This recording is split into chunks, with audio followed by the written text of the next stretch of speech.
ನಮಸ್ಕಾರ ಸ್ನೇಹಿತರೆ. ಅದು 1999ರ ಕಾರ್ಗಿಲ್ ಯುದ್ಧದ ಸಮಯ. ಪಾಕಿಸ್ತಾನದ ಸೈನಿಕರು ನಮ್ಮ ಬೆಟ್ಟದ ತುದಿಲಿ ಅಡಗಿ ಕೂತಿದ್ರು.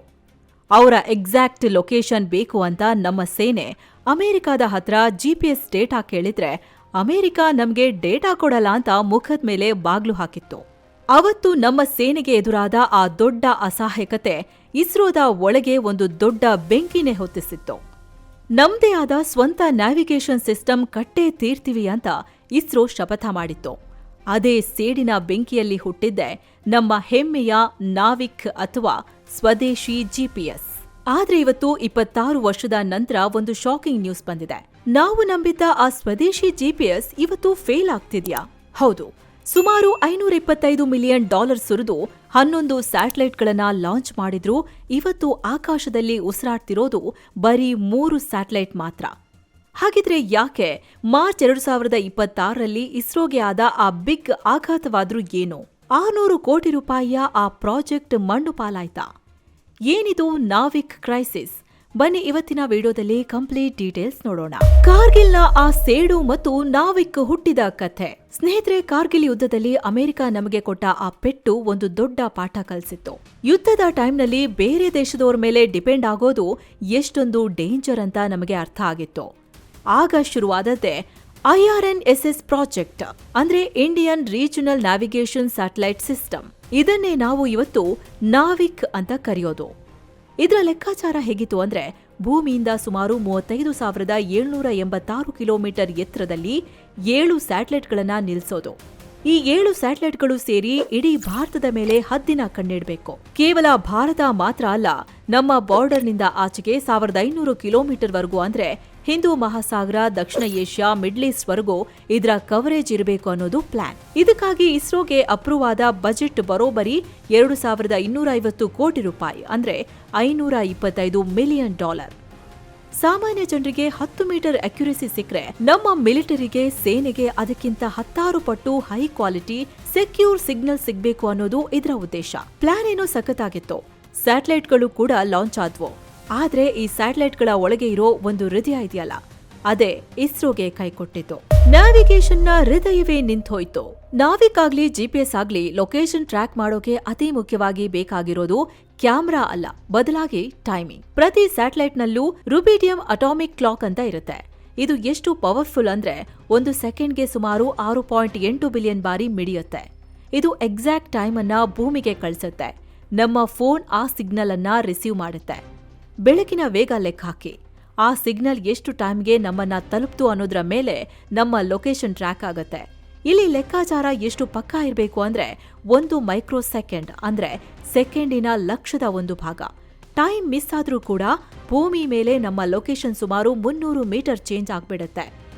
ಇದಕ್ಕೊಂದು ಸಿಂಪಲ್ ಎಕ್ಸಾಂಪಲ್ ಕೊಡ್ತೀನಿ ಕೇಳಿ. ನೀವು ಮೆಜೆಸ್ಟಿಕ್ ಬಸ್ ಸ್ಟ್ಯಾಂಡ್ನಲ್ಲಿ ನಿಂತ್ಕೊಂಡು ಒಂದು ಓಲಾ ಕ್ಯಾಬ್ ಬುಕ್ ಮಾಡ್ತೀರಾ ಅಂದ್ಕೊಳ್ಳಿ. ಆಕಾಶದಲ್ಲಿರೋ ಸ್ಯಾಟಲೈಟ್ನ ಅಟಾಮಿಕ್ ಕ್ಲಾಕ್ ಲೆಕ್ಕಾಚಾರದಲ್ಲಿ ಬರೀ 1 ಮೈಕ್ರೋ ಸೆಕೆಂಡ್ ಹೆಚ್ಚು ಕಮ್ಮಿ ಆದ್ರೂ ನಿಮ್ಮ GPS ಲೊಕೇಶನ್ ಬರೋಬರಿ 300 ಮೀಟರ್ ಶಿಫ್ಟ್ ಆಗುತ್ತೆ. ಅಂದ್ರೆ ನೀವು ಬಸ್ ಸ್ಟ್ಯಾಂಡ್ ಒಳಗಿದ್ರೆ ನಿಮ್ಮ ಕ್ಯಾಬ್ ಡ್ರೈವರ್ 300 ಮೀಟರ್ ದೂರ ಇರೋ ರೈಲ್ವೆ ಸ್ಟೇಷನ್ ಹತ್ರ ಹೋಗಿ ನಿಂತ್ಕೋತಾರೆ. ಇದು ಬರೀ ಒಂದು ಕ್ಯಾಬ್ ಬುಕಿಂಗ್ ಕಥೆ ಆಯ್ತು. ಆದ್ರೆ ದೇಶದ ಭದ್ರತೆ, ಮಿಲಿಟರಿ ವಿಚಾರಕ್ಕೆ ಬಂದ್ರೆ ಇದರ ಎಫೆಕ್ಟ್ ಎಷ್ಟಿರುತ್ತೆ ಗೊತ್ತಾ? ಯುದ್ಧದ ಟೈಮ್ನಲ್ಲಿ ಶತ್ರುಗಳ ಬಂಕರ್ ಮೇಲೆ ಒಂದು ಮಿಸೈಲ್ ಟಾರ್ಗೆಟ್ ಮಾಡಿ ಫೈರ್ ಮಾಡ್ತೀವಿ ಅಂದ್ಕೊಳ್ಳಿ. ಆ ಟೈಮ್ನಲ್ಲಿ ಸ್ಯಾಟಲೈಟ್ ಲೆಕ್ಕಾಚಾರದಲ್ಲಿ ಬರೀ 1 ಮೈಕ್ರೋ ಸೆಕೆಂಡ್ ಮಿಸ್ ಆದ್ರೂ ಆ ಮಿಸೈಲ್ ಶತ್ರುಗಳ ಕ್ಯಾಂಪ್ ಇಟ್ಟು 300 ಮೀಟರ್ ಆಚೆ ಇರೋ ಯಾವುದೋ ಖಾಲಿ ಜಾಗಕ್ಕೆ ಹೋಗಿ ಬೀಳ್ಬಹುದು. ಟಾರ್ಗೆಟ್ ಪೂರ್ತಿಯಾಗಿ ಮಿಸ್ ಆಗ್ಬಿಡುತ್ತೆ. ಜಸ್ಟ್ 1 ಮೈಕ್ರೋ ಸೆಕೆಂಡ್ ತಪ್ಪಿದ್ರೆ ಎಂತ ಎಡವಟ್ಟಾಗುತ್ತೆ ನೋಡಿ. ಹಾಗಾಗಿ ಈ ಅಟಾಮಿಕ್ ಕ್ಲಾಕ್ ಅನ್ನೋದು ನ್ಯಾವಿಗೇಷನ್ ಸ್ಯಾಟಲೈಟ್ನ ಹಾರ್ಟ್ ಇದ್ದಂಗೆ. ಇಲ್ಲೇ ನೋಡಿ ಅಸಲಿ ಪ್ರಾಬ್ಲಮ್ ಶುರುವಾಗಿತ್ತು. ಸ್ಟಾರ್ಟಿಂಗ್ನಲ್ಲಿ ಇಸ್ರೋ ಹತ್ರ ಈ ಕ್ಲಾಕ್ ಇರಲಿಲ್ಲ. ಹಾಗಾಗಿ ಸ್ವಿಟ್ಜರ್ಲ್ಯಾಂಡ್ನ ಸ್ಪೆಕ್ಟ್ರಾ ಟೈಮ್ ಅನ್ನೋ ಕಂಪನಿಯಿಂದ ಸುಮಾರು 27 ಅಟಾಮಿಕ್ ಕ್ಲಾಕ್ಗಳನ್ನ ಇಂಪೋರ್ಟ್ ಮಾಡಿಕೊಂಡು ನಮ್ಮ ಸ್ಯಾಟಲೈಟ್ಗಳಿಗೆ ಹಾಕಿ ಲಾಂಚ್ ಮಾಡಿದ್ವಿ. ಆದ್ರೆ ಈ ಯುರೋಪ್ ಕ್ಲಾಕ್ಗಳು ಸ್ಪೇಸ್ನಲ್ಲಿ ಕಳಪೆ ಅಂತ ಪ್ರೂವ್ ಆಗೋಕೆ ಶುರುವಾಯಿತು. ಇಂಡಿಯನ್ ರೀಜನಲ್ ನ್ಯಾವಿಗೇಷನ್ ಸ್ಯಾಟಲೈಟ್ ಸಿಸ್ಟಮ್ನಲ್ಲಿ ಅಥವಾ IRNSS 1A, 1C, 1D, 1E, 1F ಹೀಗೆ ಈ ಎಲ್ಲ ಸ್ಯಾಟಲೈಟ್ನಲ್ಲಿ ಈ ಇಂಪೋರ್ಟೆಡ್ ಕ್ಲಾಕ್ಗಳು ಡೆಡ್ ಆಗೋಕೆ ಶುರುವಾದವು. 2016ರಲ್ಲೇ IRNSS 1Aನಲ್ಲಿದ್ದ 3 ಕ್ಲಾಕ್ಗಳು ಸುಟ್ಟು ಹೋಗಿ ಸ್ಯಾಟಲೈಟ್ ಡಬ್ಬ ಆಗಿತ್ತು. ಈಗ ಮತ್ತೆ ಅದೇ ಆಘಾತವಾಗಿದೆ. ಮಾರ್ಚ್ 2026ರ ಆಘಾತ 11ರಲ್ಲಿ ಉಳಿದಿರೋದು ಬರೀ 3. ಹೌದು, ಮಾರ್ಚ್ 13, 2026ನೇ ತಾರೀಕು ಇಸ್ರೋಗೆ ಮತ್ತೊಂದು ಶಾಕ್ ಆಗಿದೆ. IRNSS-1F ಅನ್ನೋ ಸ್ಯಾಟಲೈಟ್ನಲ್ಲಿದ್ದ ಕೊನೆಯ ಅಟಾಮಿಕ್ ಕ್ಲಾಕ್ ಕೂಡ ಡೆಡ್ ಆಗಿದೆ. 2016ರಲ್ಲಿ ಲಾಂಚ್ ಆಗಿದ್ದ ಈ ಸ್ಯಾಟಲೈಟ್ನ ಆಯಸ್ಸು 10 ವರ್ಷ ಆಯಿತು. ಆಯಸ್ಸು ಮುಗಿತಿದ್ದಂಗೆ ಕ್ಲಾಕ್ ಉಸಿರು ಚೆಲ್ತು.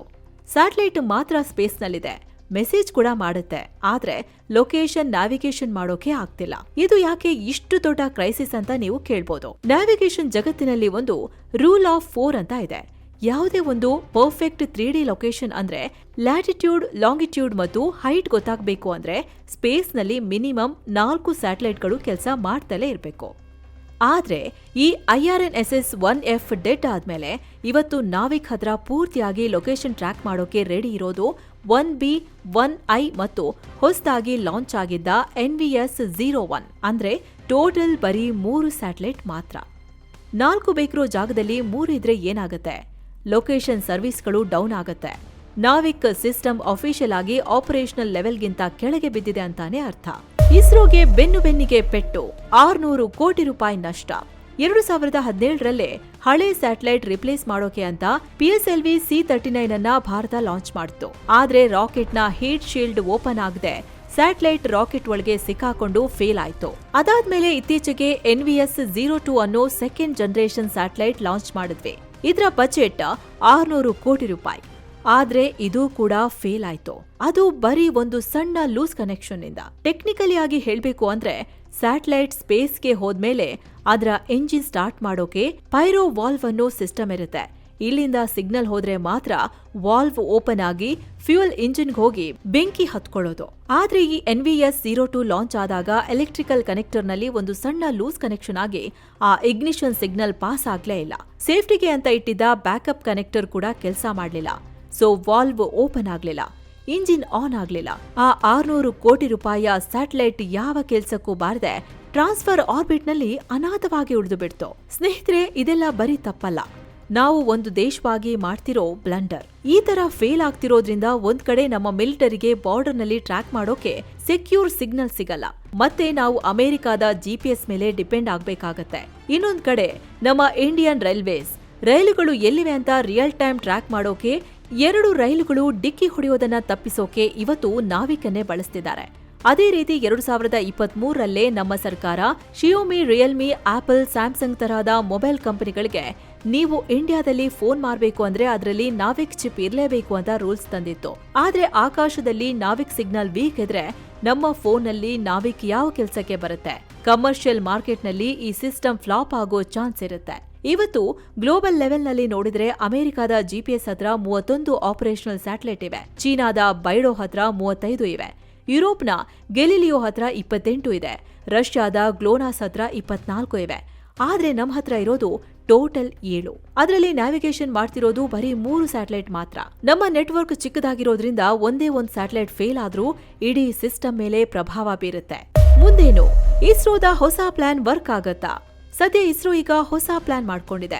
ಸದ್ಯಕ್ಕೆ ಉಳಿದಿರೋ ಆ 3 ಸ್ಯಾಟಲೈಟ್ಗಳ ಜೊತೆಗೆ 2026 ಮತ್ತು 2027ರಲ್ಲಿ NVS-03, NVS-04 ಮತ್ತು NVS-05 ಅನ್ನೋ ನೆಕ್ಸ್ಟ್ ಜನರೇಷನ್ ಸ್ಯಾಟಲೈಟ್ಗಳನ್ನ ಲಾಂಚ್ ಮಾಡೋಕೆ ತಯಾರಿ ನಡೆಸುತ್ತಿದೆ. ಇಲ್ಲಿ ಇಸ್ರೋ ಮಾಡಿರೋ ದೊಡ್ಡ ಚೇಂಜಸ್ ಏನಂದ್ರೆ ಇನ್ಮುಂದೆ ಆ ಯುರೋಪ್ ಕ್ಲಾಕ್ಗಳ ಸಹವಾಸವೇ ಬೇಡ ಅಂತ ಸ್ವತಃ ತಾನೇ ಡೆವಲಪ್ ಮಾಡಿರೋ ಸ್ವದೇಶಿ ಅಟಾಮಿಕ್ ಕ್ಲಾಕ್ಗಳನ್ನ ಈ ಹೊಸ ಸ್ಯಾಟಲೈಟ್ಗಳಿಗೆ ಹಾಕ್ತಿದೆ.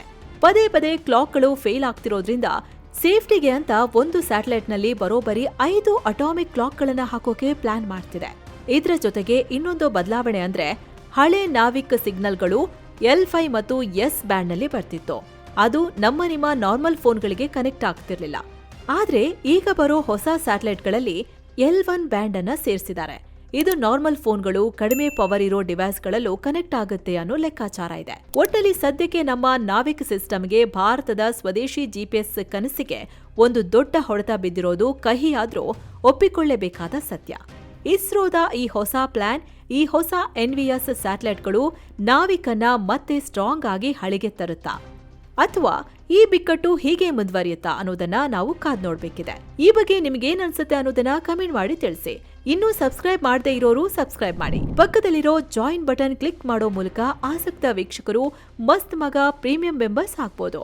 ಎಲ್ಲಾ ಮೆಂಬರ್ಸ್ ಓನ್ಲಿ ವಿಡಿಯೋ ನೋಡಕ್ಕೆ ಶುರು ಮಾಡಬಹುದು. ಆಸಕ್ತರು ಚೆಕ್ ಮಾಡಿ. ಮತ್ತೆ ಭೇಟಿ ಆಗ್ತಿರೋಣ. ನಮಸ್ತೆ.